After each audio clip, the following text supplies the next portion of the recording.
Hey, everybody, I am so excited to be with you today. I am going to have a very special guest, and we are going to talk about how to make brain health cool, which is just one of the most exciting things that I'm trying to accomplish in the world.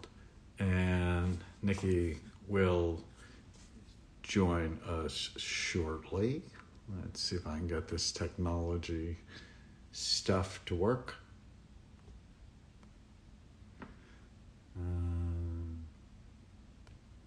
View request.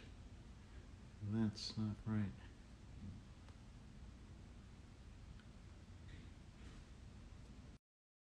All right. We will be connected shortly. Nikki, as many of you know, there she is. Here I am. Oh, I am so excited to see you and spend time with you I today. know. I love talking to you. We already talk almost every day, I feel like. Oh my gosh, what's happening to my thing? So, Nikki is a model, she's an actress, but I really love what she does with positivity time. And she's really a mental health pioneer. And the reason I wanted her to join me is I'm just desperate to make brain health cool, right? I want to get rid of the term mental illness. Let's stop calling it what it's not and shaming people and get people excited about taking care of their brain. And Nikki came to the clinic and got scanned, and we filmed it. We're going to release it in a few weeks, and she just has a stunningly beautiful brain. So, sort of not fair. That's funny. I loved walking into your clinic and then I mean clearly I've never really had that type of compliment, right?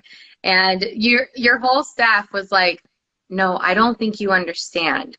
You actually have a beautiful brain." I'm like, "I don't even know what that means yet because I hadn't sat down and talked to you yet." But it was such a rare compliment.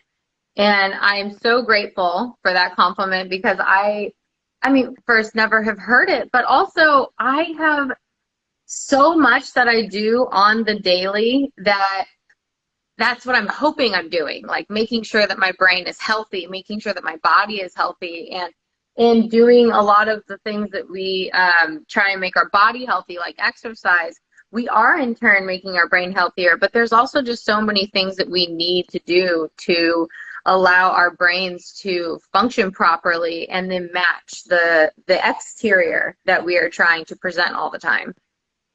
Well, and so often when there's someone who's beautiful on the outside, um, not so much on the inside, but you're really working to optimize your physical health, your mental health, your relationships, and ultimately why you care. And I think things like positivity time, they're just so helpful to I mean, literally millions of people who follow you. So that's our goal today is Yeah, we're going to talk about how you do it, why you do it, and then let's just make brain health cool in the process. I agree. I mean, I already think it's super cool, so I'd love to also hear from everyone out there, what they might think is cool while they listen to us talk about what are the best routines and what are the best things to do for our brain. So if anyone's really interested in it, definitely tell us that you like that because that could be kind of like a voting system for us to even understand what the public thinks is really cool in terms of brain health.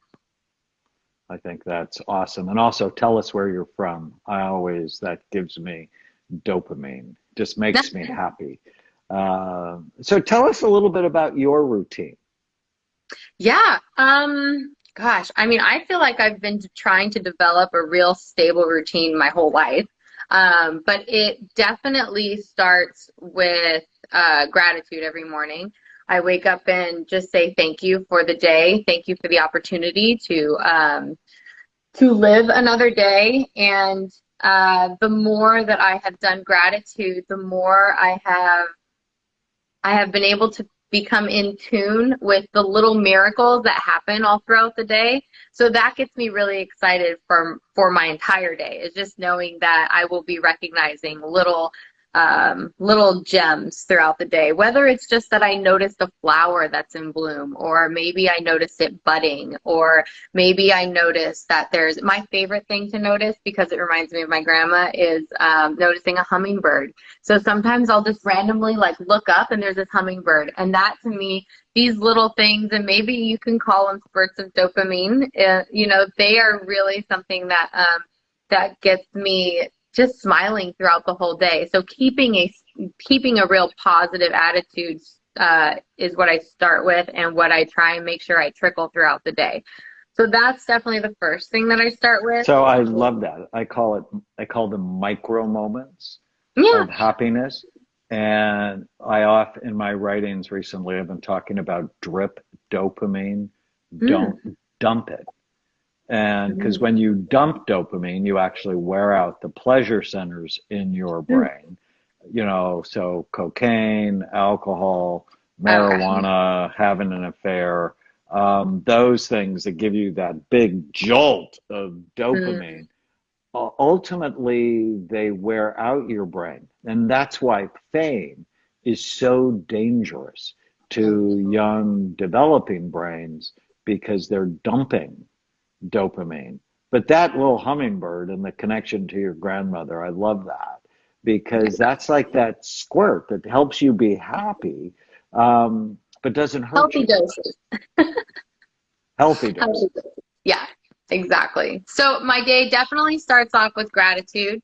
And right now it consists of even more. So I literally have to take about an hour as soon as I wake up and write my gratitude journal. But I'm also doing your happiness challenge, which is another like 15 to 20 minutes a day. But on top of that, which is crazy, I'm doing another challenge, if you will. It's a book called Magic, and it's by, I think it's Rhonda Burns. She's the one who wrote The Secret. So it's all about gratitude, basically. It's basically saying the magic words, and the magic words are thank you.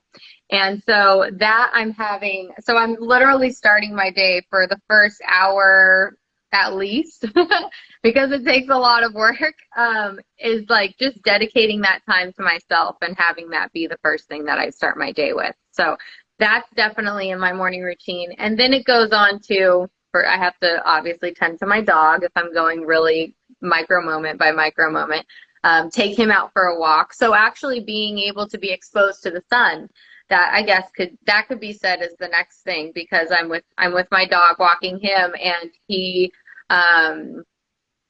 allows me to get really acquainted with the sun in the morning, which I think is really, really healthy for you. Vitamin D is something that I know a lot of men especially are deficient in. And that's something that really we need to get more of that, not just like the light on our phone. We need to switch that from the light from our phone to the light of the sun. And I Right. know that that's a huge health boost for me too. So that gets my day really started as well. And then I have to exercise. Oh, and drink water. So the first thing I really do is drink water. Drink water, and I bring it to my gratitude journal, and I do all that. And then I walk Cody. I'm like, what do I do in the morning? And your brain is 80% water.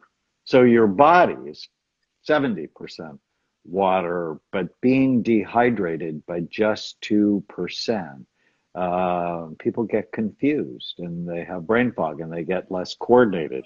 So I took a plane yesterday, and I wanted to just like give the pilot a big bottle of water to make sure his Yeah. coordination was good, his spatial coordination was good. Right. Well, he's flying the plane you're on, so that makes sense. Yeah. So, and then exercise. That has to be something. I have to exercise every day. So definitely exercise, some sort. So what do you do for exercise? I change it all the time. If there's some days that, a friend of mine who's a trainer will be like, you need to stop, you need to rest one day, then that rest day will be yoga.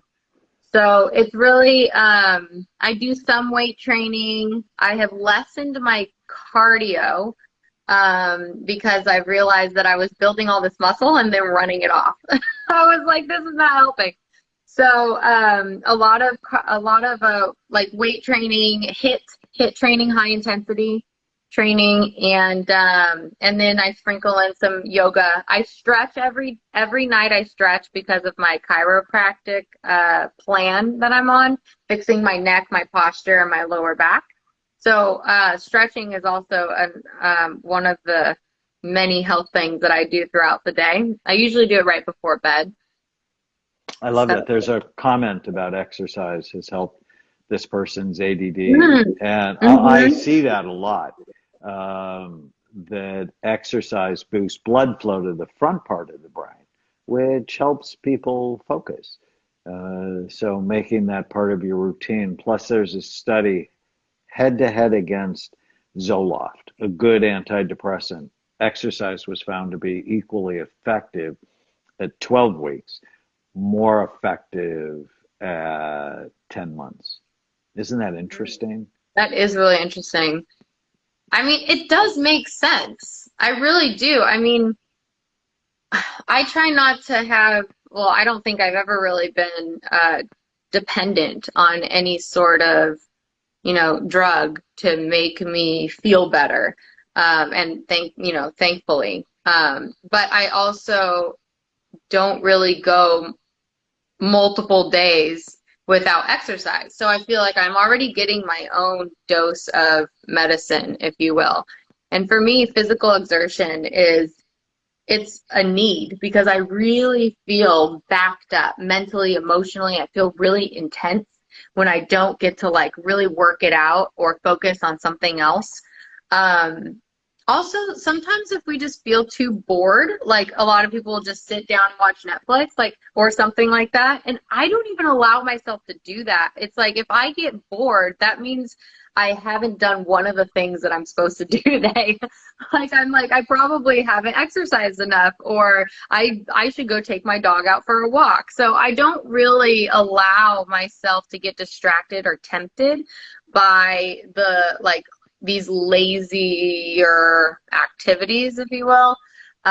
It's just kind of not in my focal point.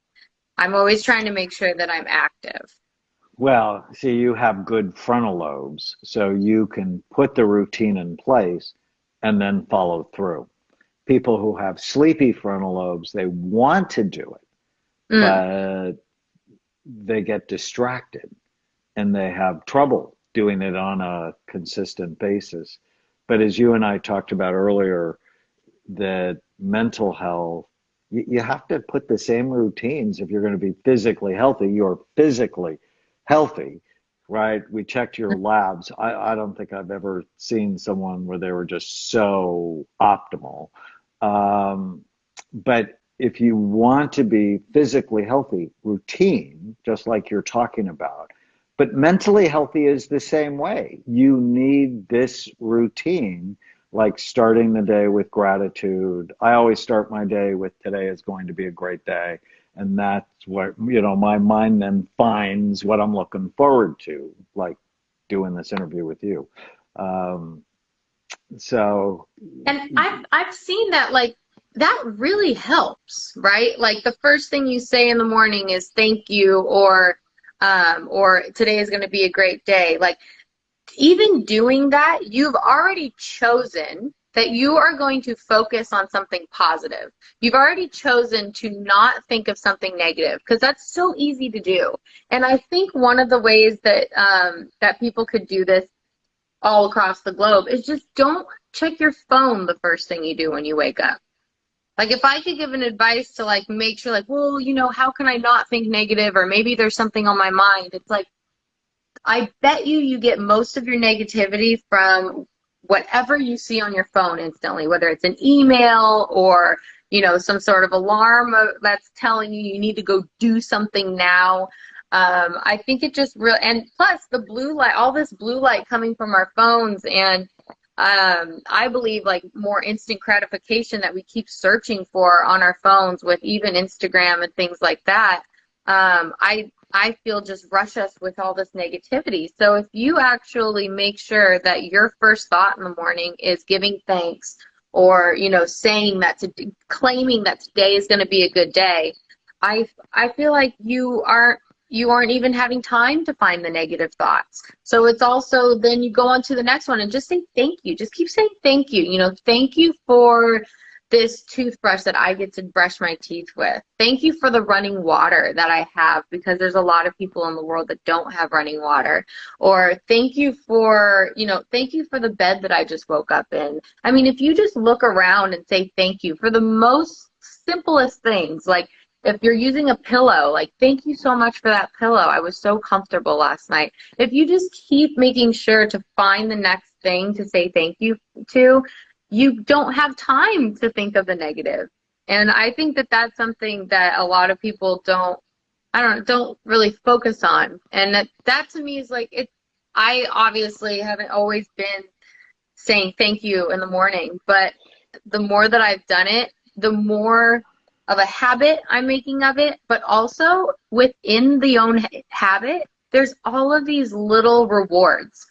And I was just listening to a podcast, and they were saying, like, one of the ways to really make sure that you sustain a habit is to give yourself little rewards. So that, I feel, just that habit is it's a self-perpetuating reward. So you're celebrating, which Yeah. helps squirt a little dopamine to wire that habit, to strengthen that habit every time you celebrate. So I love this. Starting the day with gratitude, choosing, of all the things you just said, what really stuck with me is you actually get to choose how you feel. And I often say thoughts create feelings, feelings create behaviors, and behaviors create the outcome. And if you can get your thoughts right, you often feel happier, and then you act happier. There was one question about, well, how do you deal with people who are negative? It's really a great question. Mm-hmm. And you'll see in the happiness challenge, notice what you like more than what you don't. How you deal with negative people is it starts with you.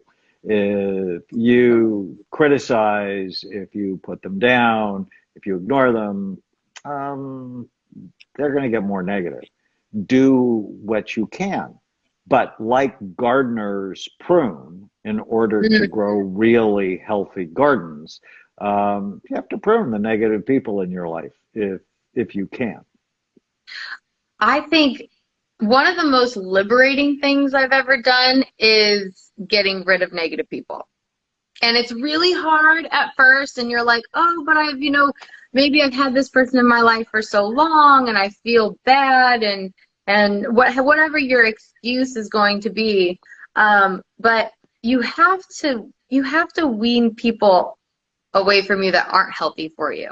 Or you can always try and help that person, but if the person isn't willing to listen, or maybe like understand that, you want to help them be happier, because that's what you're doing by even bringing that to their attention, then these aren't the people that you want to surround yourself with. I mean, everyone's always like, I want to be more successful. I want to have a better career. I want to make more money, or I want to be happier, or whatever they want to do, whatever that want or desire is. You have to surround yourself, or find ways to surround yourself with that desire first. So if you want to be working out, or you want to be healthier, then you have to surround yourself with people who are more like-minded with you. And that even really helps you hold each other accountable, which then makes it easier to create a new habit. No question. There's a wonderful book I like a lot by a Stanford professor, and I quote it a lot. The book is called The No Asshole Rule. and, I and love I it. have I have that rule at work at Amen Clinics. It's like I don't get to be an asshole, and neither do you. So, I love that. because a lot of doctors, MD stands for minor deity, Mm. and they can be difficult. And I'm like, no, we don't hire people like that. And they might act like that once or twice, and then we, talk to them. But then they're not going to stay. It's so important who you surround yourself with. And ultimately, after you're an adult, you have a choice, right? I mean, a lot of kids growing up, we didn't have that Right. That's choice, but then you do. But unfortunately, the brain doesn't do what it should do or what it wants to do. The brain does what it's used to, which is why Mhm. you often see people who grow up in alcoholic homes end up marrying an addict Sure. because that's what they're used to. Anyways, But, let's get but back to then again, your it's a routine. choice, but then again, it's a choice. Everything's a choice, right? So it's if you make the choice to really like want to be better and do better and even help the people around you be better, then it really starts with the choice you have to make with yourself. And who you And surround yourself with is yeah, so important. yeah. And so more things like I feel like throughout the entire day, I'm doing things that are like a routine. Like, I definitely have, work and things I have to balance. But the things that I make sure to do within my day is, drink water. Water, I try and drink at least like, oh my goodness, like 4 big water bottles a day. Like really, water to me, and that's actually the only thing I drink, so that is what helps. I don't drink soda. I don't drink juices. I drink only, and yeah, no soda, no coffee. I'll maybe have tea, but that's very rare. So water is really just all I drink. So that's why it's easy for me to even drink that much. And then if I'm gonna put any sort of nutrients in it, which I'm obsessed with your mushroom, smart mushroom, right? Right. That to me is like my favorite. Oh my gosh. And thank you so much for introducing that to me because I know how important mushrooms are. And I've already tried to have those in different capsule forms, but that I really enjoy even the taste because I like the taste of mushrooms. So I even enjoy like the smart mushroom powder that I put into my water. So it makes it easier to drink water and get my nutrients as well. Is just these little, nutrient based powders that I have, or even collagen. A lot of people, like women especially, want to always, have more collagen. So it's like just take your water and put these packets in there, and then you're double dutying on your health. Well, so it's a very important point. If you're having trouble losing weight, the first thing to do is stop drinking your calories. Mm. In 1980, Americans drank 225 calories a day. Well, in 2018, that had jumped to 450 calories a day. That extra 225 calories a day will put 23 pounds of fat a year on your body. So no wonder we're always on a diet. So if you're struggling with your weight, stop drinking your calories. And just what Nikki's saying, drink water. And I like sparkling water, and I have a Mm. terrible sweet tooth. And there's a company called Sweet Leaf, no financial interest, but they make like 10 different flavored stevias. And so I like chocolate. So on the plane yesterday from Miami home, it's like all I was like sparkling water, and I'll put a few drops of chocolate stevia, and I'm just like happy as a clam. But when I learned don't drink your calories, uh, it's just easier to maintain the weight you want to be. And that, Yeah. that must be, I mean, because you've been a model for a long time. How have you maintained your weight? Because looking at your brain, it seems like you've done it in a healthy way. I mean, I don't, I've never said I'm on a diet. I've never said that in my life. And it's not that I don't believe in diets or anything, because my dad goes on diets and he lost like, gosh, I think he lost like 140 pounds once on a diet. I mean, so it works for people and I get it. But I just don't use that term. I just make sure to have a really healthy, like active eating habit. I choose very specifically what I put inside my body. I really do my best, and I'm pretty good at it. When I say do my best, like I probably should say I don't eat it, but I'm human too. I cave sometimes, but I do my best to like not have bread. Like I don't have the bread at the dinner restaurants anymore. I won't have the bread. I don't, unless I'm in Italy, I don't really have pasta. Or I'm trying to think, like, yeah, like pizza, that's a very rare case. Um, yeah, I just try to stay away from like the rice and the breads. So the That's foods for that sure. quickly turn to sugar, Yes. bread, pasta, potatoes, rice, Hmm. sugar. Hmm. And that really helps. And the first three letters in the word diet are die. Mm. So I want people to eat Yeah. in a healthy way all the Yeah. time. Yeah. And when you have high blood sugar, so think of bread, pasta, potatoes, rice, sugar, 50%, get this, and this is horrifying. 50% of Americans are diabetic or pre-diabetic.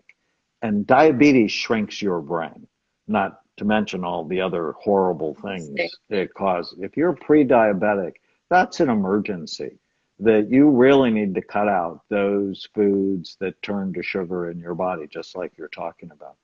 Yeah. So that's definitely something that I don't put into my body. I also, I'm also, I'm kind of weird like this. Like if I find out that a food is really good for me, like really good for me, I start to love it automatically. Because, and it's funny because you say in your like learning what foods to choose, it's like choose foods that love you. And I really have, I feel, already done that in a way that I didn't know the slogan. But anytime that I learn that something is really, really good for me, like vegetables, I love vegetables, then I will choose that food. And that's basically also what I'll just pick up at the grocery store. So, um, gosh, I mean, I go to Costco all the time. I love Costco so much.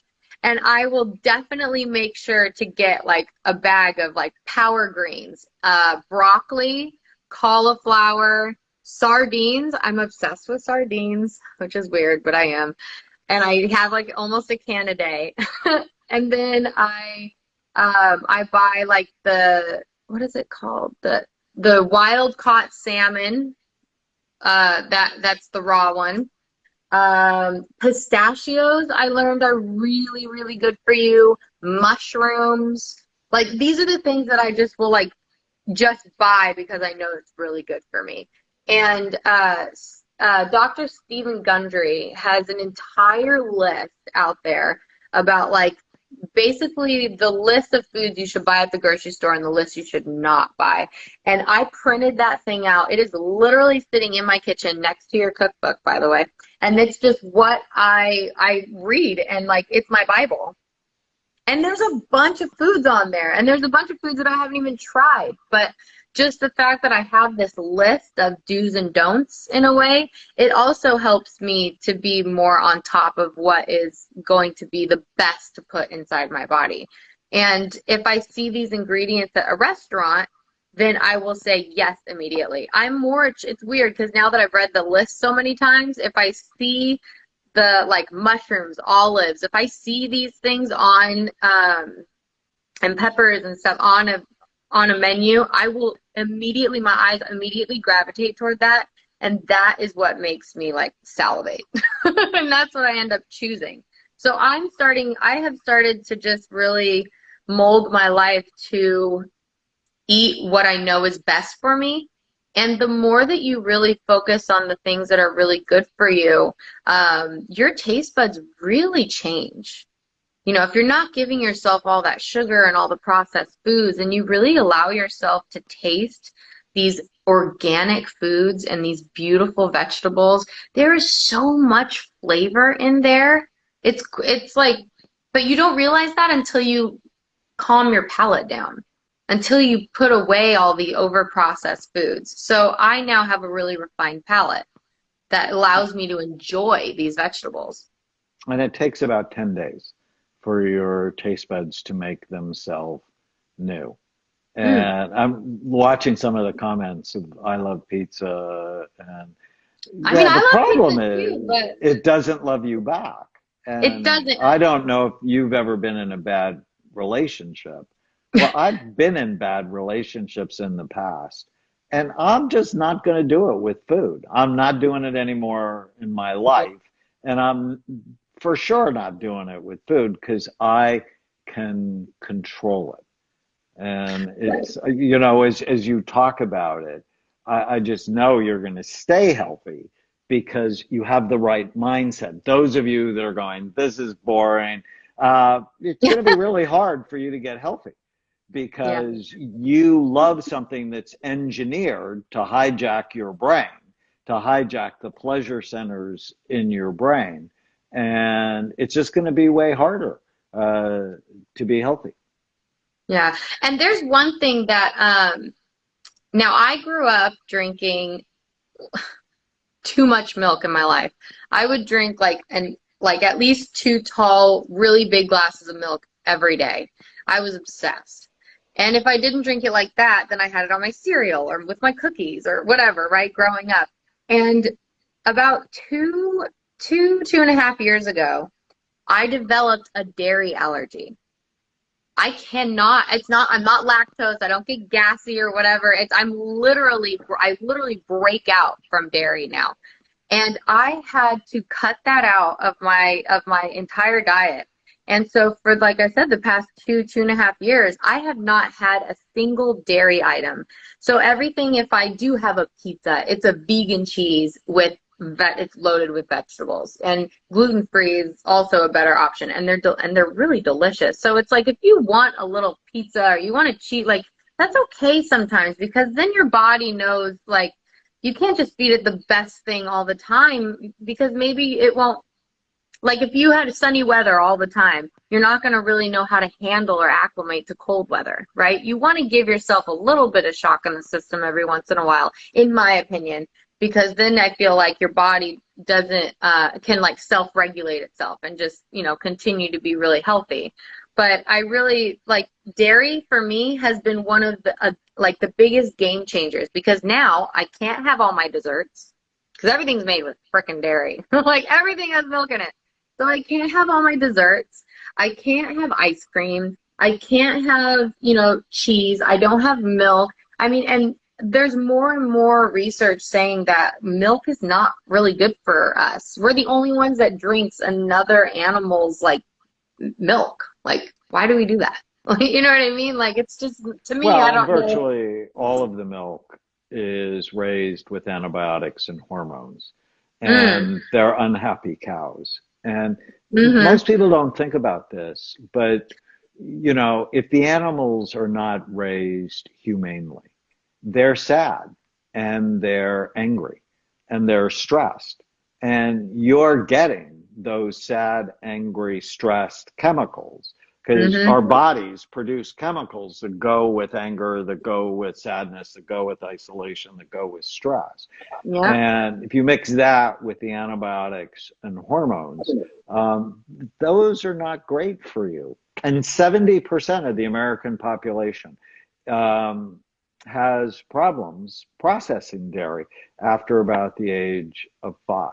And Mm. it's like, but what about calcium? And it's like, you can get it from so many different places, including vegetables.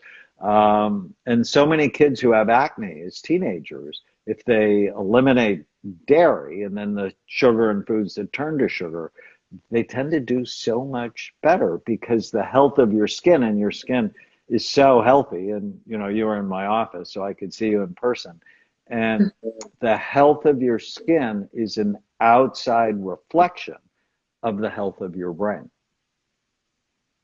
Yeah, I mean, I didn't know that. I do now, but I just try and do the best I can for, my skin, my body, and I mean, skin and hair kind of go in the same realm, and I'm also interested in that heavy.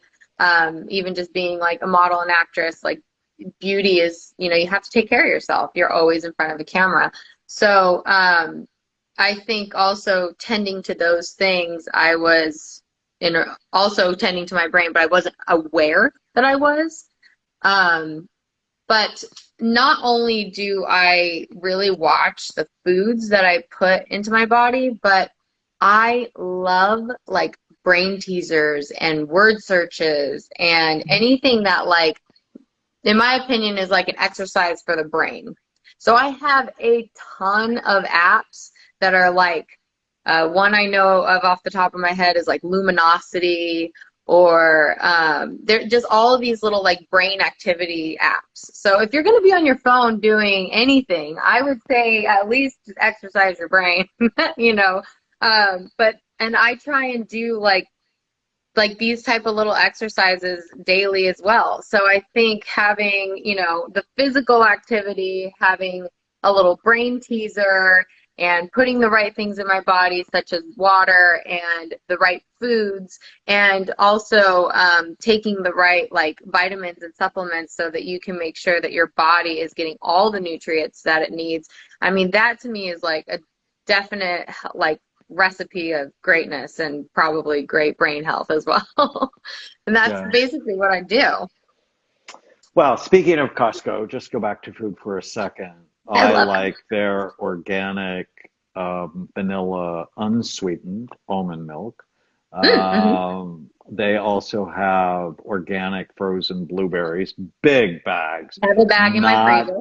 not expensive, but No. big plump blueberries. I have probably a cup of frozen blueberries every day. That's one of my happy that my one of my micro moments of happiness is doing Mhm. that every day. What about for your mind? Um, being in Hollywood and having to deal with rejection and people, always commenting on how you look. How do you deal with your mind? Because, we talk about, the biological circle, we talk about your brain. Let's talk about the psychological circle and how you manage your mind. Yeah. I mean, growing up, I was bullied a lot. And so it was it's very confusing to me when I think back to my childhood because I'm like, I had so much energy. I was so positive. I loved sports. I was very active, but I had a lot of my days consist of, you know, somebody calling me names or beating me up, or I was either like trying to escape these people by becoming best friends with all my teachers, and that's where learning really like fulfilled me. Or to be honest with you, I knew every single police officer in the next like in the cities surrounding me because someone would come and like vandalize my house or punch me or something. So I like had this I don't even know what I was going through mentally. But I think now, even going through all this rejection in like auditions, like that you hear more no's and you're not right for this than anything, and it's something that really messes with you. But I think really what you need to do is find that self-love, like find the things that you love about you, find the people that you want to surround yourself with who also compliment you, who make you feel good, who inspire you, who motivate you, and make sure to put your energy more towards that. And also me waking up and saying thank you and being grateful also makes me just say thank you for the audition. Thank you for the opportunity, as opposed to saying like, why didn't I get it? Because if you say, why didn't I get it? Or like, I'm not right for that, then you're living in a place of lack. and you're living in a place where you're not finding the gratitude, and you're not going to attract, like attracts like.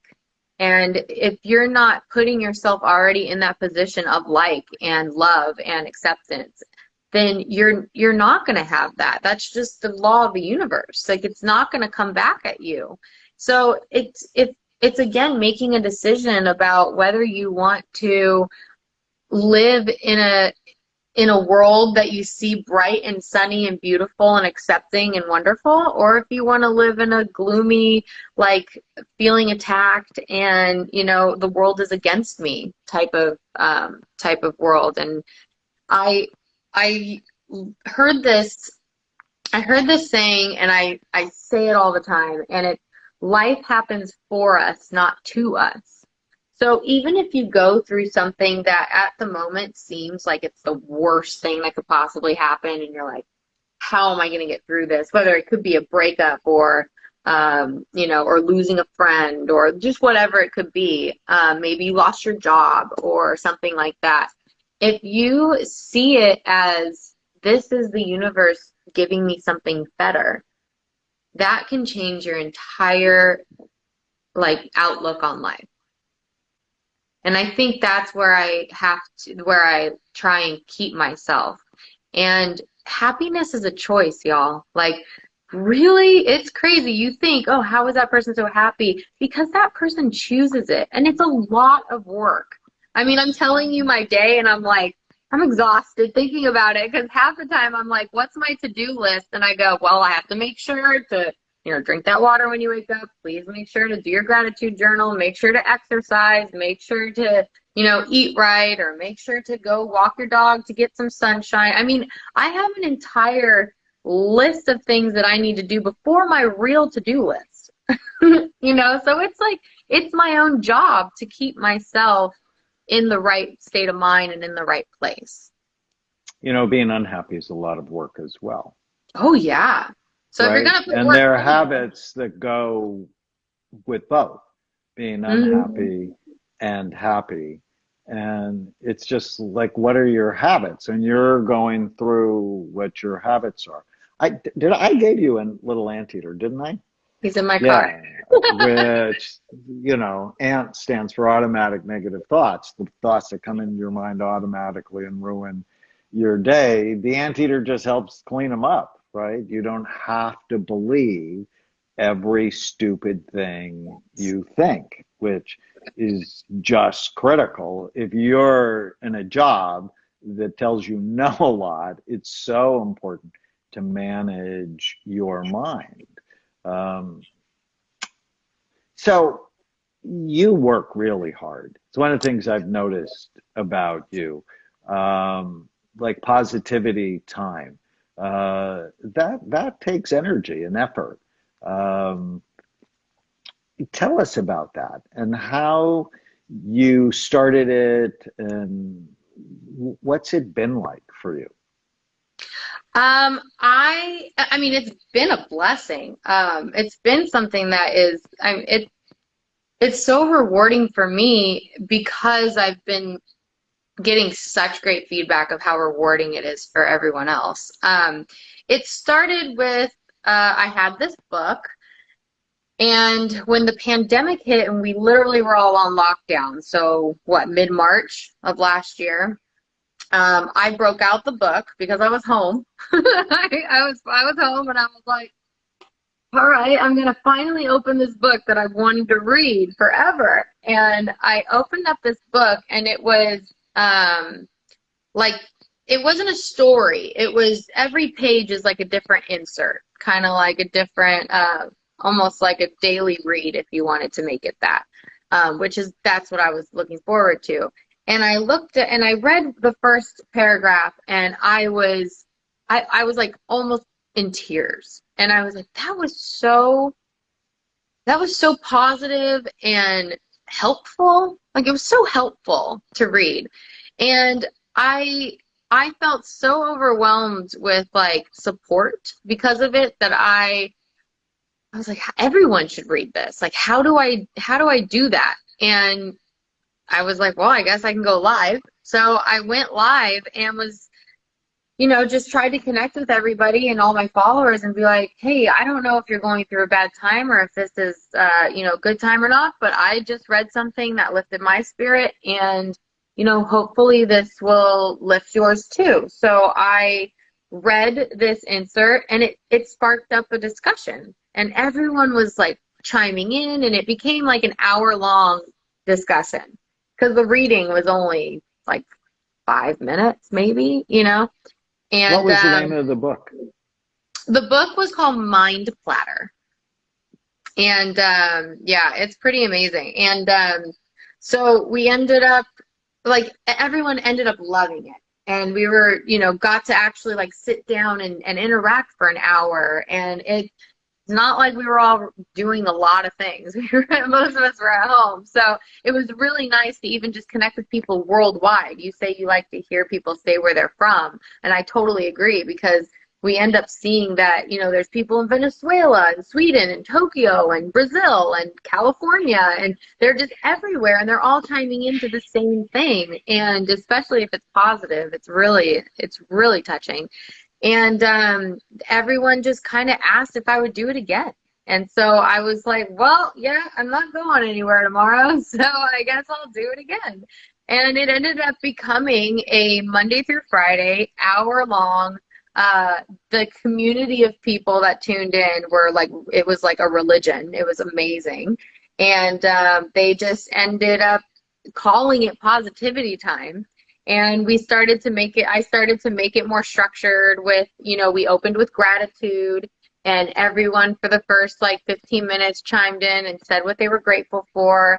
And then we'd go into a reading from this book and then we'd finish out with discussions. And it just became something that everyone was writing me thank you notes. Everyone was telling me that they were going through depression, that they that they had so much anxiety and all these things, and that this was helping them. Checking in every day, having gratitude, checking in every day and seeing that they have like-minded people out there just made so many people feel more purposeful for that, for that hour of the day. And it's just something that I have a psych degree, so that was like me being able to tune in a bit more to what I had my degree in and share that. And so, I would give as much advice as I could, or people would ask me things and I'd be like, okay, I got to go research that. I'll be right back type thing. And then I would be able to give a more educated answer or helpful advice. But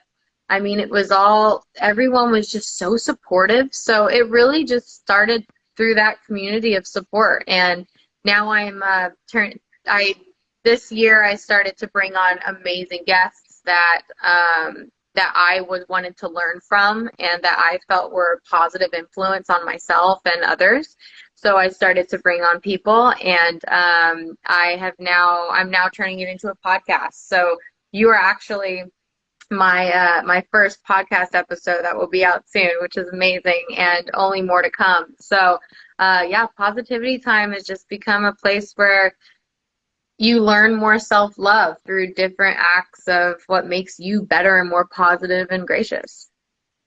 So what do you see for yourself over the next 10 years? What's important to you? And now that I know you have a wonderful brain, you can do most anything you want. But, I often say you have to tell the brain what you want so it can help you get it. So what do you see for yourself? I mean, I'd love to, and I love that we've connected because I was already really obsessed with like brain health and being very focused. And so I'm so grateful to have like come in your path. And I feel like I want to help others, obviously. I mean, that's what Positivity Time really started out as. It's just me trying to help other people see that they can be healthy. They can lead a life of constant learning and education and positive and graciousness and community. So I haven't thought too much about it. I think I'm just trying to go through the steps, but I would love to help coach people or help people get through like through these hurdles that people think are so big yet are yet not that large, and help them become better people for themselves and for their family, because the more healthier you are, like even your family will start to see it, and then you will all get on board, and then you will all live longer, you'll be happier. I mean, the whole world, I feel like, would just totally benefit from just learning little things they can do to start to make them healthier. So yeah, I think something within the health space. I mean, I definitely am gonna keep modeling and acting and allow that influence to help me get the word out. I think that's always been one of my reasons to do it. I love the arts, and being able to put my psych degree to use in other ways, which is kind of interesting because I never thought I would go from, college psych degree to acting, but I use it all the time, which is really crazy. But I think that popularity, I have always seen it as a way to connect with other people. So you talked about like fame and all that, and I think one of the reasons that I haven't gotten so bogged down by fame and the mental poisoning that it could be is because I see it as more of a trajectory to other people and other things and ways to connect with other people. And mental health with psychology and all that has always been something that I've wanted to help support others. So, yeah, just finding out whatever that creative, new way of helping people will be, that's kind of what I'm working on. So it's like, I don't have like a total name for it. Well, in many ways, you're coaching people to health, and you have millions of followers. Um, and I've seen dozens of proposals, which is fun. But, however reason people come, downloading brain health and health to them is so helpful. Uh, and such a great mission. And I often talk to my patients about being good coaches to themselves. What do good coaches do? They notice what you do right. They encourage you. They cheer for you. And when you don't do something right, they teach you. They don't shame you. They don't belittle you. That's what bad coaches do. And so everybody that's listening, are you a good coach or are you a bad coach? And, as I watch Nikki's a good coach. And you want to internalize that because you're just going to be a heck of a lot happier and more effective. And oh, by the way, more effective people tend to be happier. Do you have a nighttime routine? Yeah. I said I stretch. So I really do try and do intermittent fasting. So I try and make sure that my meal, my dinner is done by, I mean, by 8 is like the latest I allow myself. But honestly, if I don't work out in the morning, then I work out in the evening. And most of the time, if I work out in the evening, it's at a place that has an infrared sauna. So I go into the infrared sauna, and if the cold plunge is working, I also like go cold plunge, sauna, cold plunge for like an hour. And then I take a shower and I do about 45 minutes of stretching. And then I write in my gratitude journal again of what went well today and what I was most grateful for and amazing things that happened.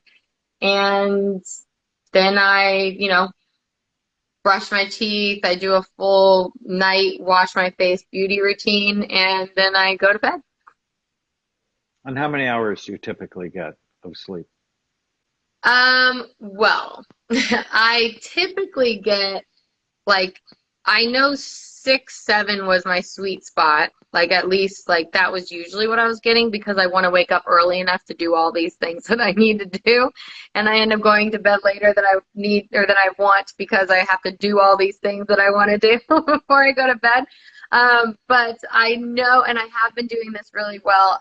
8 hours is actually the golden ticket that I have not only learned from you, but a couple of my fellow doctor friends sent me, and it was so crazy, sent me this like TED talk about 8 hours and what it actually does for your body. And so that also put me into overdrive of like, okay, I hear you, I'll do 8 hours. But I enjoy the 8 hours because actually I wake up so much more alert. So it So was you really get your interesting. routine done if you do Yeah, that, because you're yeah, giving your body time to clean itself, to wash itself. yeah. And it's really, it's so important. I often say, people say, you know, how do you have so much energy? And it's like, because I prioritize sleep. The Hmm. sleep is critical. And, you know, when we were traveling a lot, I wouldn't let my team ever schedule me for an overnight flight or actually for a flight before 10 o'clock because I don't want to be up that early because Yeah. I like me like way too much. You have been amazing. It's just been so much fun. We should do this again. Um, Always. and I'm just so happy I got to meet you and see your brain. Our video is going to come out probably in a couple of weeks. I think people Exciting. will really like it a lot. Do you have any, how can people find out more about you? I know you have a big presence on Facebook and Instagram. How can people follow you? Yeah, I mean, everyone who's tuning in here already, Instagram, Miss Nikki Lee. It's all spelled out, MissNikkileigh. That's how you can totally get a hold of me. And there's links in my bio that allow you to reach out into other spaces, but it's usually all in that link. So if you're just on my Instagram, I'd love to chat with more of you and hear more about you. Um, I try and have like more prompts and questions and stuff in my captions, and I read them all. So I'd love to get to know more of you and more of your health journey. So yeah, please reach out. So, is there going to be a book in your future, Positivity Time? I have said that. I feel like yes, I really do. I have been teasing that to myself, but I haven't figured out what that book is just yet. Maybe you'll help me since you've written so many amazing books. But I would love to write a book. Yeah. Well, I'll write the forward if you do. Oh, So, yeah, no, people need this information. They need inspiration uh, and education. Um, so, it thank has just you. been a pure joy talking to you, and I'll look As forward always, to talking to you soon. definitely. Yeah, thank you so much, Dr. Amen. You're amazing. Thank you, everybody, for tuning in. Great. All right. I'll be back soon. Take care, everybody. Bye. Bye.